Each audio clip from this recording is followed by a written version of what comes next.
So sources tell the Associated Press the two officers responsible for guarding Jeffrey Epstein on the night of his death have rejected a plea deal from prosecutors. The proposed deal would reportedly have had the guards admit to falsifying prison records. They had been assigned a check on Epstein every 30 minutes after the late financier had been taken off suicide watch the week before. So Mike Balsamo joins us now from Washington. He's a Justice Department and federal law enforcement reporter for the Associated Press and has been following this story. So Mike, when I sort of first just glanced at the headline, I was like, oh yeah, you know, they're rejecting a plea deal. And then I was like, plea deal for what, right? What's going on behind the scenes? Because I think we had sort of forgotten about the investigation into his death. Many people focused on whether it was a suicide or not a suicide, but not what happened to these people who were supposed to be watching them. So what does the existence of this plea offer tell us? Yeah, so it's incredibly significant because it would be the first charges in connection with Jeffrey Epstein's death at the Metropolitan Correction Center in New York. It signals that prosecutors are taking this incredibly seriously. Just days after Epstein died, we saw the Attorney General come out and say there were serious irregularities at MCC and that people would be held accountable for this. It certainly signifies that prosecutors in New York have been taking this incredibly seriously since August and are at the verge of bringing charges in this case. So, as we mentioned before, the plea deal would involve getting the guards to admit they falsified prison records. What are prosecutors looking for? Yeah, so I think prosecutors are looking to bring charges here and to hold some accountability for what, what they believe to be kind of failures by the Bureau of Prisons and staff members there. Sources have said that investigators believe that the guards who were on duty, supposed to be guarding Jeffrey Epstein that night, had falsified log entries saying that they checked on him every 30 minutes as they were required to do, but in fact had not checked on him hours before he was found hanging in his cell. So I know this is a pretty high-profile case, so everything is under the microscope. But I'm wondering if this was a problem, this falsifying of records, if this was a problem at the Metropolitan Correctional Center beforehand.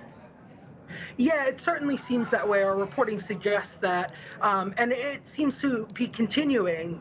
We had obtained a memorandum written by the new director of the Bureau of Prisons to senior leaders at BOP that was sent earlier this month that basically spells out that an investigation has found across the Bureau of Prisons that correctional officers have not been making the required rounds and are in fact falsifying logbook entries at other facilities to suggest that they had.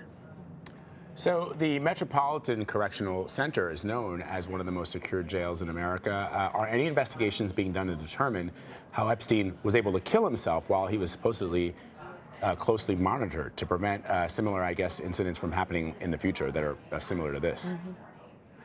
Yeah, there are a number of investigations underway now, in addition to the FBI's investigation and the investigation being done by prosecutors in the Southern District of New York. In addition, the Justice Department's Inspector General has been conducting an investigation, and the Bureau of Prisons has kind of separate investigations, one by a suicide reconstruction team that was sent there shortly after Epstein's suicide to figure out exactly what happened. That includes psychiatrists and other staff members, in addition to a separate team that kind of looks at how all of this can happen, and that the Bureau of Prisons kind of brought up other staff members from different parts of the country to kind of review this, to do this high-level review, and to bring those findings to the highest levels of the Justice Department.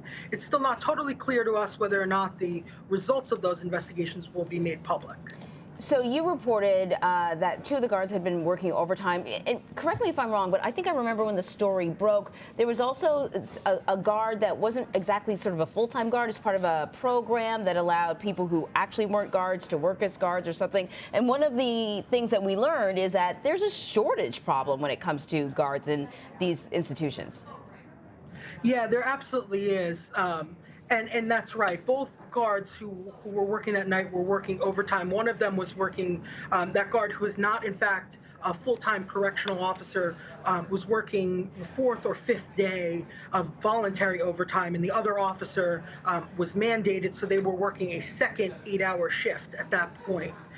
It's a serious problem for the Bureau of Prisons. They have serious chronic understaffing issues, so much so that correction officers sometimes sleep in their cars outside these federal prisons just to kind of get a little rest in between shifts.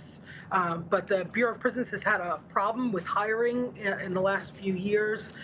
There were some staffing freezes at not necessarily at jails, but at other parts of the Bureau of Prisons that kind of brought down their numbers. And there's been a lot of retirements. In addition, we've heard from union officials quite a bit about how the pay scale for federal correction officers is lower than other federal law enforcement agencies. And that means that folks who are working as correction officers sometimes will move to other agencies and create even more vacancies at BOP. So what comes next? Are these guards going to be charged? Yeah, that seems like the likely next step. Generally, federal prosecutors won't offer a plea deal unless they believe there's a rock-solid case there. It's not totally clear to us exactly when that will happen. We do know from our reporting a few months ago that up to 20 correction employees were subpoenaed to appear before a federal grand jury in Manhattan. But the rejection of the plea offer certainly signals that criminal charges are very likely in this case. All right, Mike Balsamo, thank you very much. Thank you.